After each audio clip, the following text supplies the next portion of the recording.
ఇక ఆగస్టు 15న రైతులకు 2 లక్షల రూపాయల రుణమాఫీ చేస్తామన్నారు సీఎం రేవంత్ రెడ్డి. 100 రోజుల్లో చేస్తామని చెప్పి ఇప్పుడు ఎన్నికల కోసం ఆగస్టు 15 అంటూ మాట మార్చారని కౌంటర్ ఇచ్చారు కిషన్ రెడ్డి. 15 ఆగస్టు లోపల ప్రతి రైతుకు 2 లక్షల రూపాయల లోపల రుణమాఫీ చేసే బాధ్యత మాది, మా ప్రభుత్వాన్ని. నాది మాట. నేను మాట ఇస్తున్న మిత్రులారా, తెలంగాణ రైతాంగానికి ఏడుపాయల దుర్గమ్మ సాక్షిగా నేను మాట ఇస్తున్నా.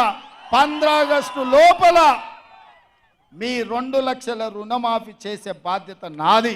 ఇదే కాదు, వచ్చేసారి పండించే వడ్లకు 500 రూపాయల బోనస్ ఇచ్చి కొనుగోలు చేసే బాధ్యత నాది. మరి మీరు 100 రోజులని చెప్పి ఎన్నికల షెడ్యూల్ ప్రకటించకముందే ఆ 100 రోజులు అయిపోయినా కూడా ఇచ్చినటువంటి హామీలు అమలు చేయకుండా ఈరోజు మాట మారుస్తూ ఉన్నారు.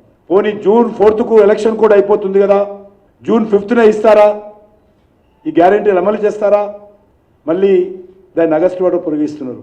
అంటే జూన్ 4 నుంచి ఆగస్టు 15 లోపల లోకల్ బాడీ ఎలక్షన్స్ కూడా పెట్టుకొని ఆ తర్వాత ప్రజలకు మొండి చేయి చూపొచ్చు. ఏరు దాటే వరకు ఒక మాట, ఏరు దాటిన తర్వాత మరో మాట.